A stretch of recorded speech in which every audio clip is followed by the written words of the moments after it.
This is Red Moon Role-Playing. Welcome back to A Hole in My Heart. We will begin this session by first of all looking at our dramatic hooks. And starting with you, Hjalmar, you had 2 dramatic hooks that were cleared last time, and me and Craig will now provide you with new hooks.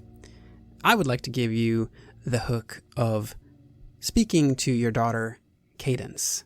You scared her a bit when the car alarm went off. You were a bit stressed there, and she got a bit scared.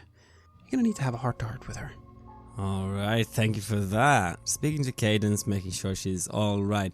And I feel like I've been thinking about the character a little bit, and I think I'd love to make him a bit control freaky, like making sure that he's not really trusting that anyone else do their jobs right. So I'll probably even want to have a little examination, make sure that that little heart is going and so on. Yeah. Mm-hmm. Yeah, makes sense. And Craig, what would you like to give to Hjalmar in terms of a dramatic hook? How about he'd like to learn more about the strange tunnels beneath that building? I was actually thinking about that. It was not my first choice, but it is like I could see how that would kind of make gears start to grind in my head. Like, where are our specimens? You know, where are they hiding them? Where could they be? All right. So that's your 2 dramatic hooks. Craig needs to get one dramatic hook for his character. And Hjalmar, what would you like to give to Craig's character, to Mr. Coleman? I'd like to make it something about the woman, and that's the question here. Does your character feel like, okay, let's make this a thing, or are you more scared to ruin a professional kind of relationship and try and painfully make sure that this is not going anywhere, which could be awkward and nice and painful. Okay, how about then maybe it's like try and distance myself from Forrest. Yeah, something like that, yeah. With that, the dramatic hooks are then set, so you have some of those to be working towards. And let us now begin. Dr. Christensen. It's the morning of Saturday, November the 9th. It's around 7 o'clock in the morning. It's cold and raining outside. You're sitting at the breakfast table with your family. Mikkel, Ira, Cadence, everyone is gathered together. Is that normal? Normal would be that I would probably be the first one off to work. I try to start early mornings so that I can make it home in some kind of reasonable time. So, in one way, it's a kind of alien feeling sitting here with everyone, and there I am, usually used to throwing an early breakfast in my face and a toast and a bit of coffee, and then now all of a sudden, you know, like you're trying to pace yourself, and like, what do I do with this? And so here we are, and no, it's not really the normal, and I'm trying to make sure that everything is all right, that everyone has whatever they need, but then at the same time, normally Mikkel does that, and she does already have everything in hand, so I feel a bit superfluous, not really sure what I'm gonna do or say now that we're here. Do you normally work on Saturdays? Not necessarily, but there's always something that gets me up early in the morning, and maybe on Saturdays it's always me being awkward, not really knowing how to handle a breakfast situation. I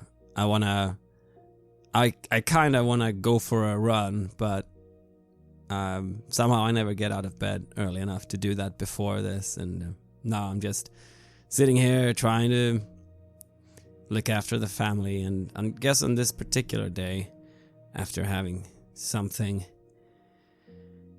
not so pleasant happen to the house and my car, I feel a little anxious about making sure that everyone is all right and almost want to stay clear of that subject, trying to put other things there. So, What are you having for breakfast? What do you eat? What kind of food? I would normally have something very simple, like a croissant. There's a few kids on the block that have started this thing. Like, we pay them a little bit of a subscription fee, and then they will go and get the things from the bakery locally that we want to have in the mornings.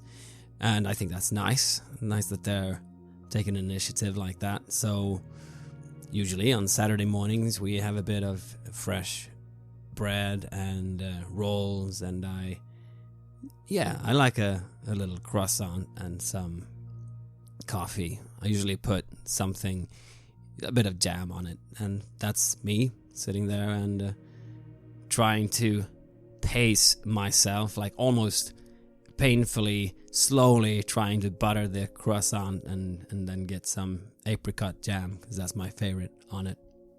Are you a fancy coffee person? I mean, we know that you enjoy some craft beers and things like that. Is it the same with coffee, that you care very much about the origin of the beans and the kind of taste that it gives? You grind it yourself, or do you just buy something off the shelf at the supermarket? I am not, but Mikkel is. So if I'm into the fine beers, I couldn't care less about the kind of coffee I have. When at work, I'll just have something from the machine, and that's fine. And even at home with Mikkel, sourcing the beans, making sure that everything is fair trade, and at the same time got the right kind of roast, I can't really tell the difference. It's good coffee, but it's still coffee. It's there for a purpose. It's there to get you going in the morning.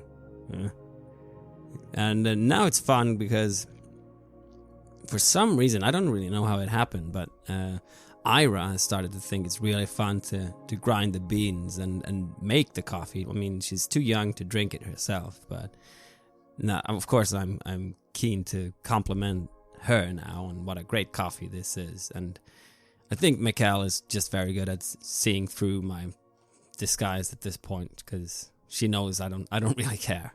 When the kids are eating their breakfast, what do they do? Do they normally behave and sit down and finish, or are they running around constantly finding reasons to leave their seats? Well, it's hard with Ira now that she has her phone, because she likes to make up excuses, saying that there's something. It's some of her friends needed to tell her something about the practice, but then again, she's trying to sneak in more of the TikTok videos, and she'll do that at any point that our attention is directed towards cadence or anything else in the kitchen. And no, she's not really there. I wish we had a bit more socializing, but I guess maybe that'll come when they're older. I don't know. So cadence on her end, she is bringing these books to the table, like the one that we started reading yesterday. She's kind of looking that through, and she's kind of quiet.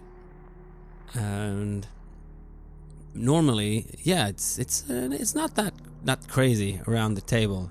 It's almost like everyone is.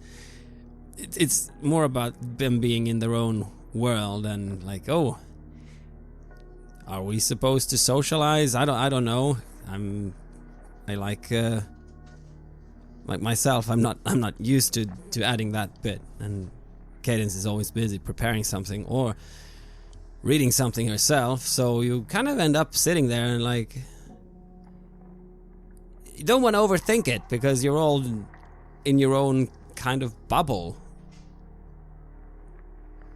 This is how it has turned out to be our breakfast table. So like, yeah, and you might say some comment about something or try and start a talk or discussion, and it's not really the place somehow. And you mentioned it already, there was, some unfortunate things that happened during the last night. You called the police after you had found what had happened, and there was actually a squad car that came by during the night to document it, document the vandalism on your vehicle. They even dusted the rock for prints, and the police promised to investigate nearby surveillance cameras as well, in order to see if any suspect persons or vehicles could be spotted. This also means that you have what you need to make an insurance claim, and, well, you can call the shop when they open later on today to have them come and tow the vehicle and get it fixed up. You should have it back later on in the week. Do you have more than one vehicle? I feel like it would somehow make sense if my wife had one as well, seeing as we in this kind of well-to-do place. I don't know, for some reason it feels like she doesn't, but I don't know why. It's very possible. Corvallis is a place where you can easily commute by bicycle. There's nice and wide bicycle paths everywhere, and I mean, it's not that big of a place necessarily, and people do like the outdoors. They do love the moving around physically, so she could very well be commuting or getting to where she needs to go using a bicycle. That's totally possible. Or she could have a vehicle of her own. That too is possible. Again, it is, you're not in a metropolitan area necessarily, so if you really want to go places, of course having a car does offer a completely different level of freedom. What do you think? Yeah, she does love her bicycle. She does have a bicycle, and that she likes to go on that everywhere, and she wants everyone in the family to be able to go on a bicycle ride. And, well, seeing as how Cadence is not necessarily fit for running and other sports-like things, we've solved that with her usually going on a little cart that is behind, like a quite nice little thing that she would go in, and we go for a bicycle ride. She's starting to get a little bit old for it, but so far she's enjoying it, and yeah, I like that too. So now we currently don't have a car unless they gave us a replacement of some kind. You might be able to get one when you contact the shop later on today. They should have a replacement vehicle for you to borrow. It's not going to be as nice as the normal car that you drive, of course. It's going to be some little Nissan. What do you normally drive, actually? I feel we could make it a Tesla then. Your wife bicycles and you drive an electric vehicle, so you try to make sure that you don't tax the environment too much. That's what you do. They're also quite expensive, which makes it all the more, painful that you now have to send it into the shop. But hopefully it's just the window and there's nothing else that's wrong with it. The TV is on, very low volume. You're not actively watching it or anything like that. It's just like how it is with the TV, right? It's just on, and especially given everything that's happening in the country right now. There was a very, of course, large event that happened last night. The election results were announced. The networks are showing footage from the streets of both Portland here in Oregon, New York, Philly, many other places. There's lots of protests, even some small riots.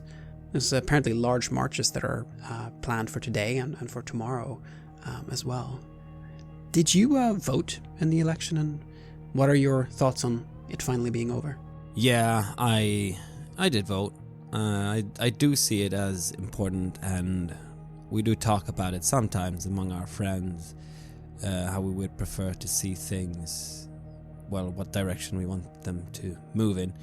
And I did vote for the Democrats because I feel at this point the alternative is sort of a madman, and so yeah, I try to be careful because this is something you can talk about with the people here in the city, but I feel like as soon as you go a little bit outside, that's where the problems are gonna start happening. Yeah, it's a very sensitive topic. The country is very much divided, and people feel very strongly about these topics. Some people feel extremely strongly about it, like it's the most important thing in the world, and perhaps it is. Mind if I turn this off, honey? I don't think we need this right now. Mikkel says, as there's footage of a car on fire in Philadelphia. I kind of just stared a bit emptily at the TV before I realized, oh yeah, sure. I reach for the remote and turn it off myself. Hey, I was watching that, Ira says. You were on your phone. Well, I mean, I can do both. You do that too, don't you? Do you? I do end up being the kind of person that pretend to not really be on their phone, but I still lift it up every now and then because a tweet has come out or some little bit of news that I probably not gonna care about. I don't care much about. I mean, I have my own world of things, but if something does happen, a notification comes up, and I always keep all notifications on. I have to look at it. And it's a sensitive topic, so I feel a bit of defensiveness coming up. Well, what I'm looking at, it happens to be important for me and for the family. What is it that you normally look at on your phone? I am subscribed to a few more Twitter topics than I would actually be interested in, and also to a few more news stations that I should be concerned with. But what does matter is things related to science, particularly medical science, any interesting research that's been published or theories that have been put out there. And of course, a little bit of sports. I do like to keep an eye on certain teams and just to see where leagues, etc. are going.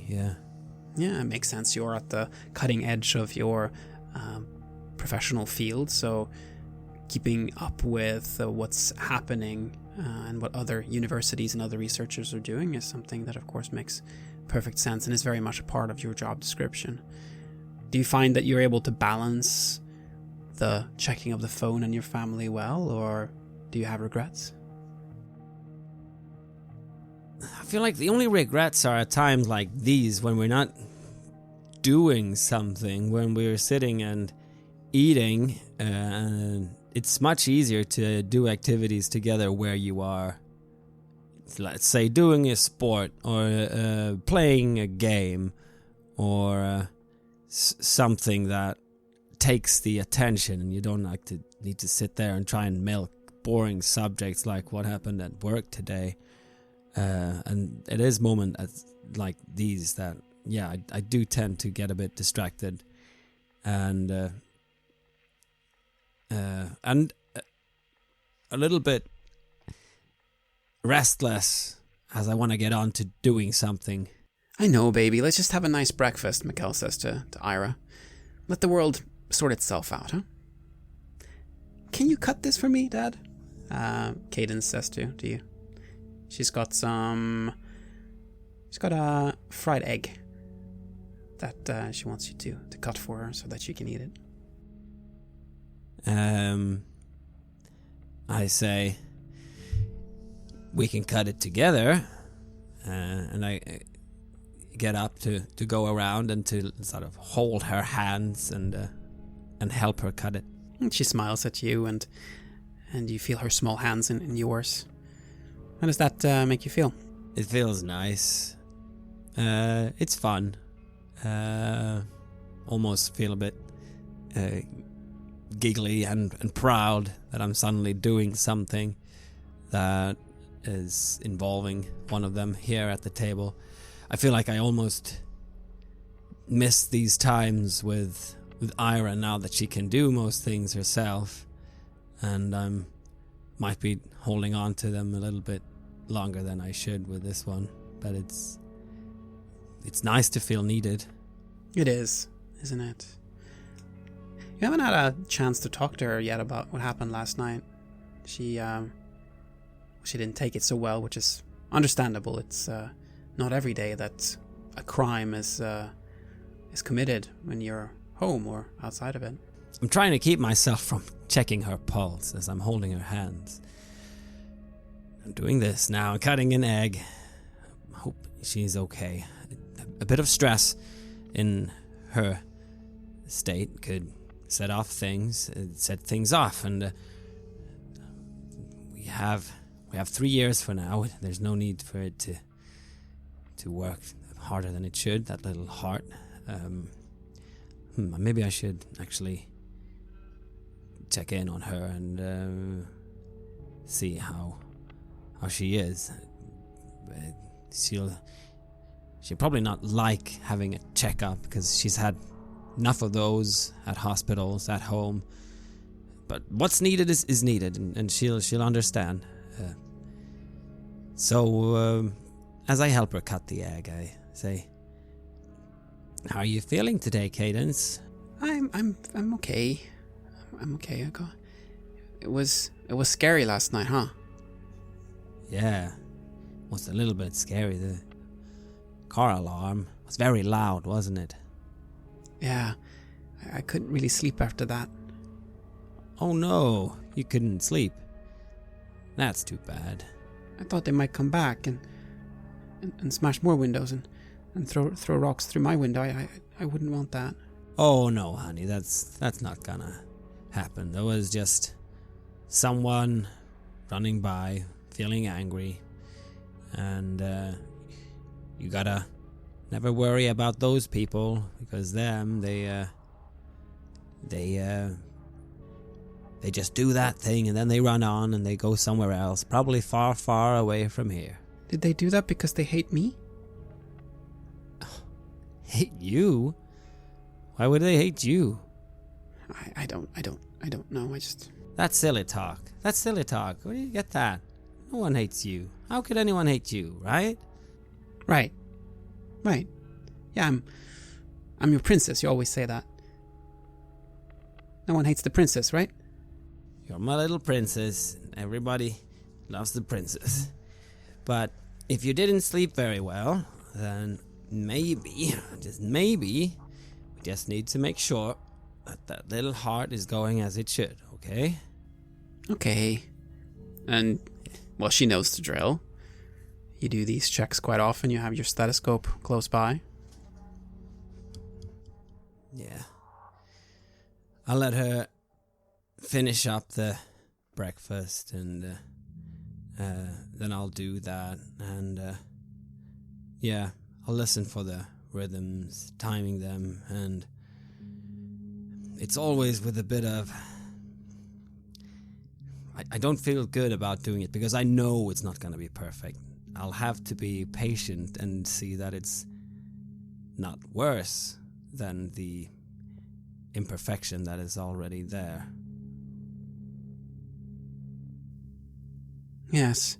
Well, it seems unchanged, at least from the last time you did the check. It's not good, but it hasn't gotten notably worse at the very least, so that's always something.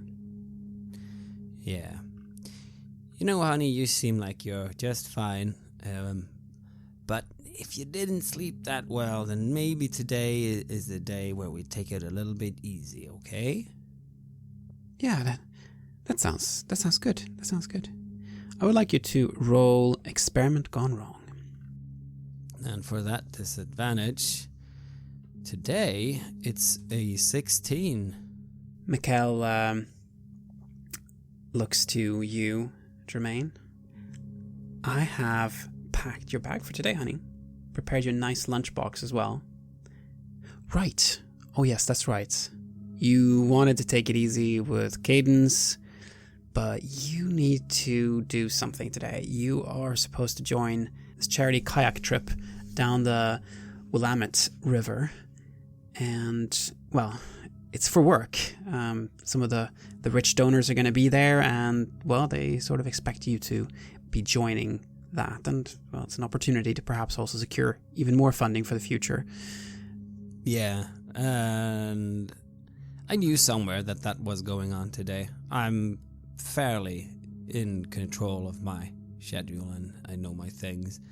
But just for this moment, I was just thinking of this. But yeah, that's right. But you know what you can do? You can go down and you can be by the river, find a little nice spot where you can rest and take it easy, and then maybe when Daddy goes by in his kayak, you can give a little cheer. Yeah, I could do that. But and she points out the window. Oh, but it's raining. Well, that's most of the time of the year and where we're at. I look over to Mikkel. She smiles, nods. Yes, that's true.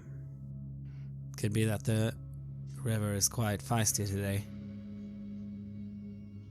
You don't have to go, of course, if you don't want to. Oh, let me see how I feel. And the breakfast continues, much in that vein. And once it finishes, Mikkel takes you aside. And, well, you two haven't really had a chance to talk properly. You were so busy with sorting things out with the police last night. And then you were honestly quite tired because, well, it had been a long day. You'd gone through quite a lot at the charity dinner that you were at. So you fell asleep. But this is a chance to talk to her as well. And she has some questions for you, it seems. I didn't want to ask yesterday because, well, there was just so much going on and I figured you were tired, but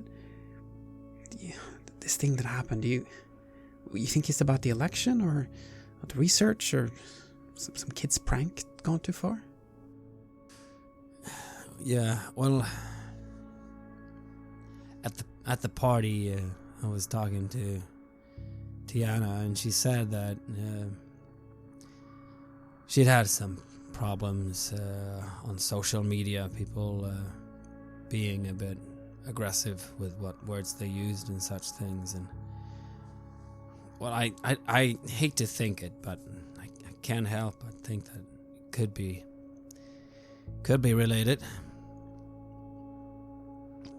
But we did talk. I mean, I was talking to Coleman. You remember Coleman? Yeah, of course, Daniel. Yeah, of course. He was gonna look into maybe sourcing some extra funds for a bit of protection. I mean, maybe cameras, just to add a little bit of safety that would keep people away. Yeah, that's very generous of him. I think that might help.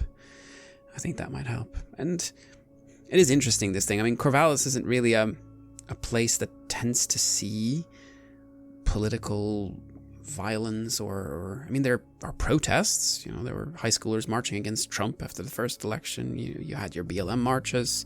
There were protests for Palestine last year outside of the courthouse. But I mean, all of it's been very peaceful, kind of like how Corvallis mostly always is.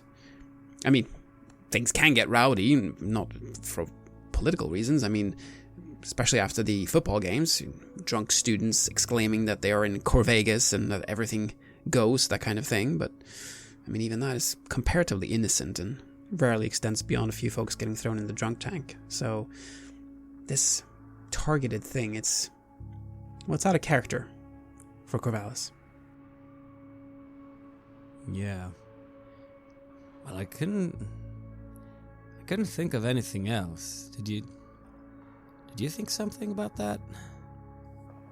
She just shakes her head. No, but if Dr. Whitehead has had something similar happen to her, I mean, it would make sense. The research is important, and there are controversial aspects to any kind of research involving animal testing, of course. I can understand that. I wish they would see what you're trying to do and how many people they could help, but well, sometimes it's difficult. We all have different priorities and all that. It does make sense, doesn't it? It's probably the same people that were sabotaging the research. I couldn't see what else would be connected. Well, it's she shivers. It's scary. I don't really feel safe, and that's not good. And that really hits me when she says that. I feel a pang of guilt that can't help but trigger a bit of a defensive reaction. I try to hold it down. And I just take her and I try and hug her, hold her. Of course you're safe.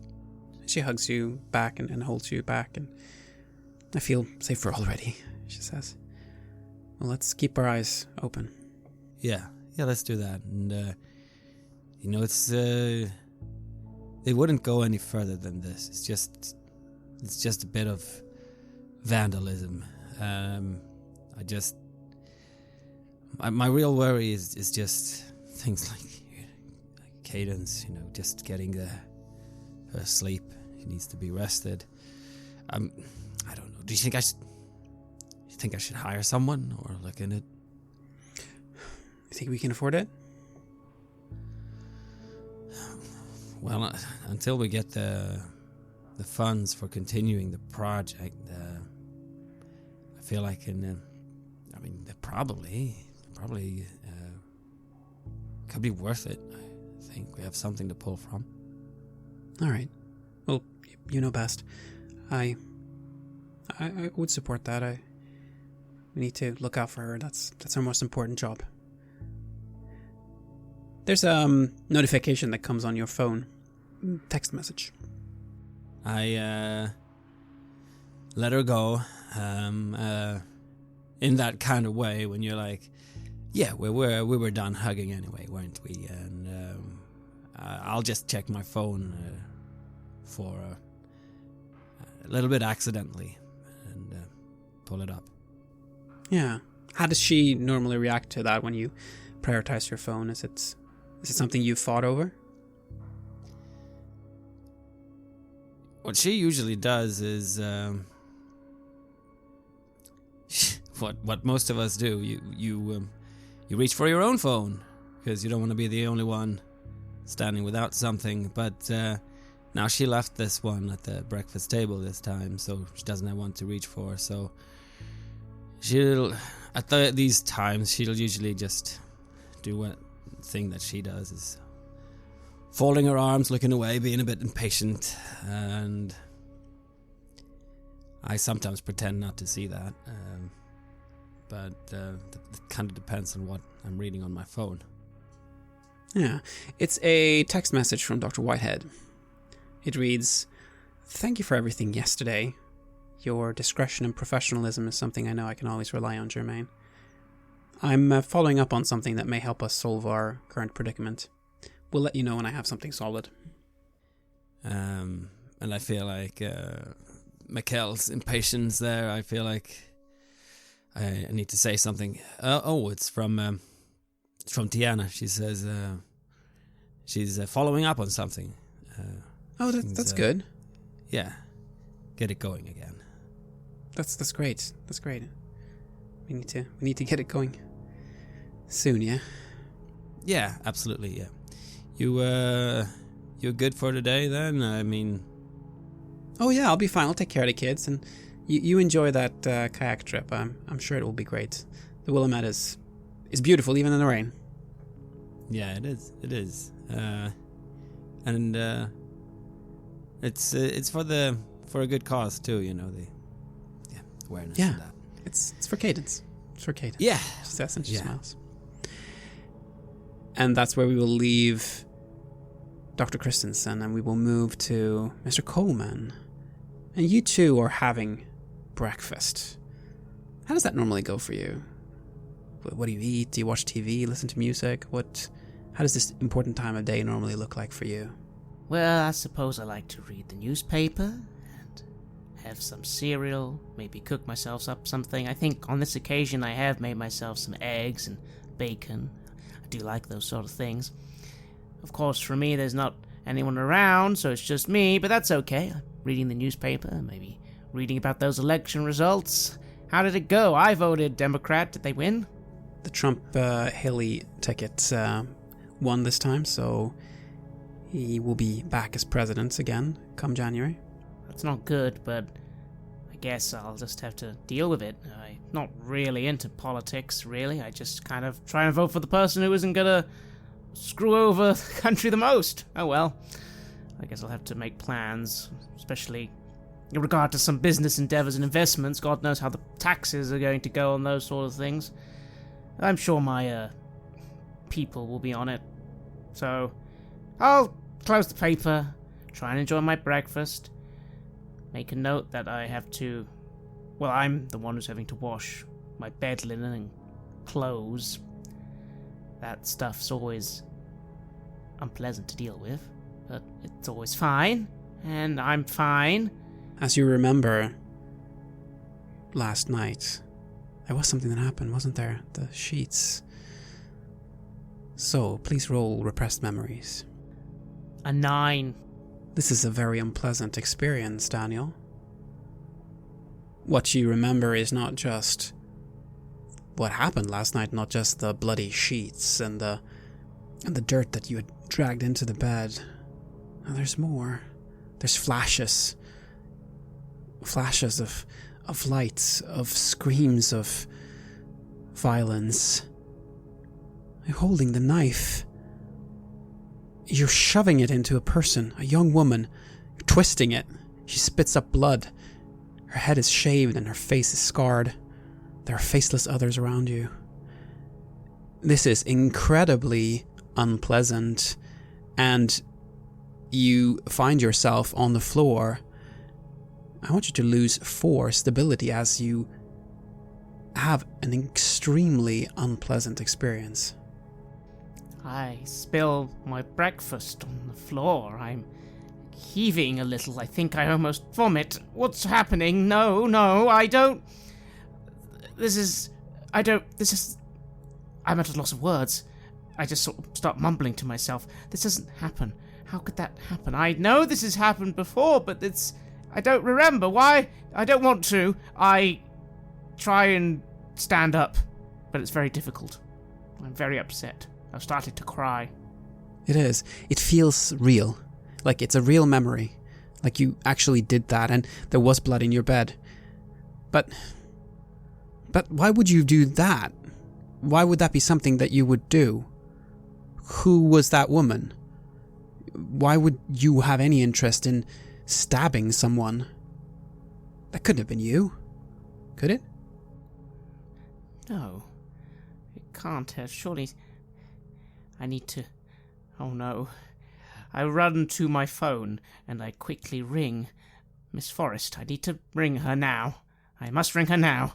As you call, you get the message that the phone you're trying to reach is out of range. But you see that there's a voicemail, actually, that's come in earlier this morning. From her. I listen to the voicemail. It sounds like she's in a busy place, lots of noises in the background. You hear like a call out as though she was at an airport. Hey, thank you for a great night yesterday. I hope you slept well. I'm heading out for the weekend. There's a museum curators conference in Seattle that I'm set to attend. I'll be back on Sunday night. Would love to swing by then if you have time. I gotta catch my flight now. Alright, bye. I go to sit down on my sofa. I try and tidy myself up a little. Is this good news? Is this bad news? I don't know. When I tried to ring, it wouldn't even let me get to the answering machine on her phone, right? It could be that she is on the plane right now, and maybe that's what's causing this. There doesn't seem to be anything totally out of the ordinary with that, though. If it leads to a answering machine, we can say that it does, then that's what happens. Would you like to leave a message for her? I would, yes. I'll ring again, wait, and I'll say, Miss Forrest, wonderful. I'm glad you're having a good time.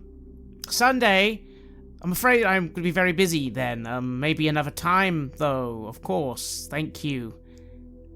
It's a really rubbish message, and I just hang up. But you've left a message.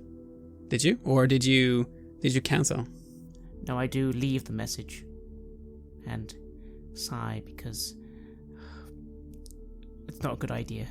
No, not a good idea. I thought I had a lovely time, but no, this has happened before. Not as bad as this, but it has. There's a reason I'm supposed to... There's a reason it's best I'm alone. There's a reason for that. Oh no. I don't know what to do. I just start pacing around my kitchen. I'm not sure what to do with myself now. This has completely thrown me. It has. Your phone rings, though. It's, James. Rochester Billington. Your collector friend. James, good morning. How are you? Daniel, how are you doing on this fine day of rebirth for our nation? Oh, wonderful. It's a brand new day. What's on your mind? How are you?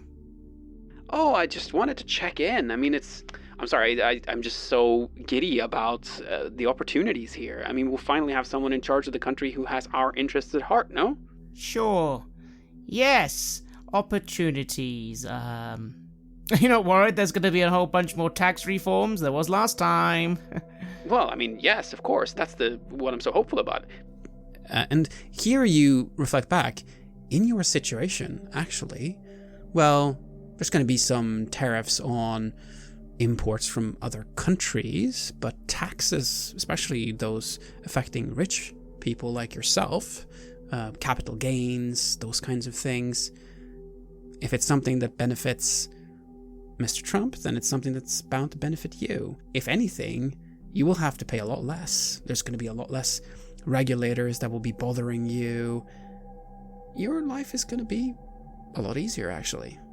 Whether that's a good thing for the nation as a whole is perhaps a different thing, and perhaps that's where your priorities lie. But for you personally, well, this should fatten up your bank account quite considerably. I suppose that's true, I think to myself, but again, it's hard to focus on that sort of thing right now when I have these images in my mind. I need to forget about them. Or maybe... yes! James, yes, I say quite distractedly. Yeah, I mean, Elon was putting some really good posts about it on X as well. He's also super happy, But I also wanted to remind you about something, because I know that you tend to forget these things, and you live in that big old house, and you don't have a secretary, and I've told you to get one many, many times. They exist for a reason.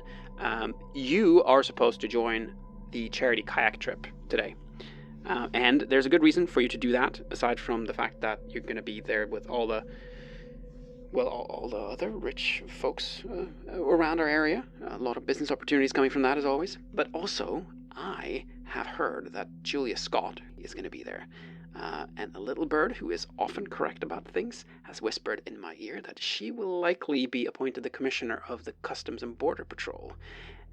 And that would mean that for some tricky import cases like the two of us sometimes face, we might have a friend in high places who might help us sort the whole customs thing out. But we'd have to get to know her first. Maybe exchange business cards, see if we can wine and dine her, perhaps. Oh. Today. That had slipped my mind. I guess I need to get... What time? It's around 10. Starts from 10, so you still have a little bit of time. Don't worry. Right.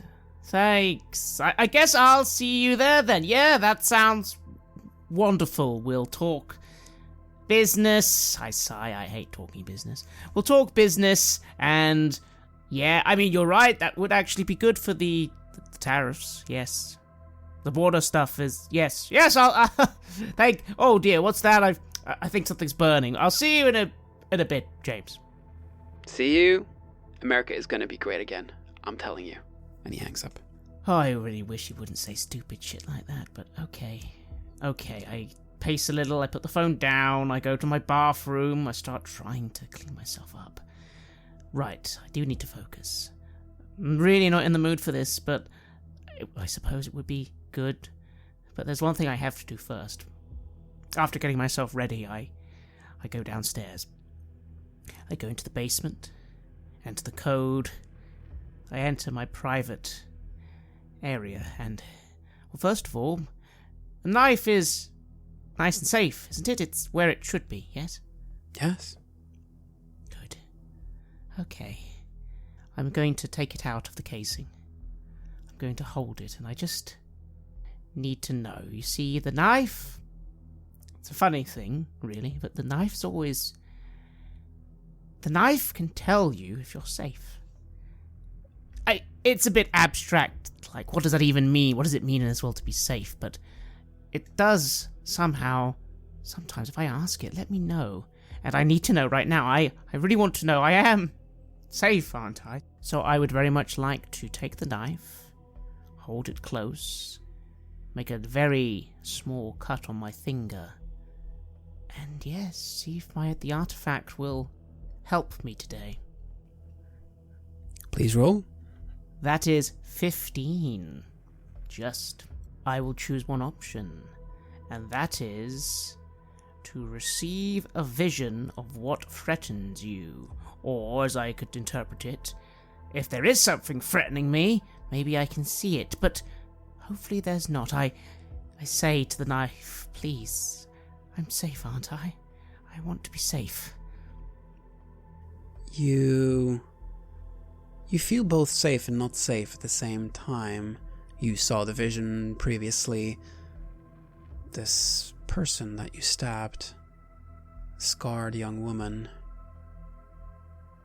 You see faces, other faces. Heads shaved, scarred. They do not harbor friendly feelings towards you. They wish to harm you. They wish something from you. And it is not a good thing. You know that much. But you're safe for right now. You're safe here. For right now. I don't like that at all. Normally when I do this, I see nothing, or I get a good feeling. This is... Who are these people? I'm not in a good state of mind at the moment. I wouldn't normally do this, but I take the knife and I just slide it into the side pocket of the jacket I'm wearing. No, not the jacket I'm wearing. It's too obvious. I'll go upstairs and I'll put on a thick jacket today. I can get away with that. It's a kayak trip, right? It wouldn't be as usual to wear a thicker coat in case I get wet. And today I'm just going to take it with me. It's a silly thing to do. I wouldn't normally do it, but I need some stability, and the knife will help me. So I'll pack that. I'll get myself ready, and I guess I'll go to this lovely event, trying to keep these things out of mind. As long as I have the knife, I'll be safe. Yes, you will have the knife with you, and then the knife will keep you safe. You know that.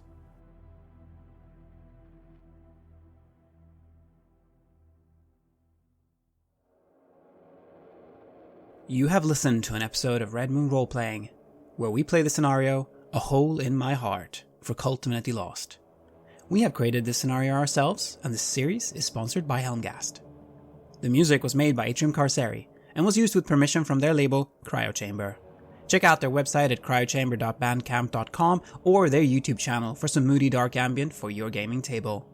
We would like to give massive thanks to our champions of the Red Moon, Martin Heuschober, Simon Cooper, David, Julia, Camilla, Bob Lange, Cameron, Antxon, Graham Barey, and Doug Thomson for their generous support. And we would of course also like to thank all of our other patrons. Without your support, the show would not be possible.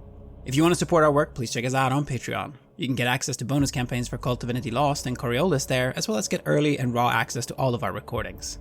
You can also hear your name read on the show as a champion of the Red Moon, as well as play KULT with us. Most importantly, that support is what keeps the show going, so do check us out there. Thank you again for listening, and remember that death is only the beginning.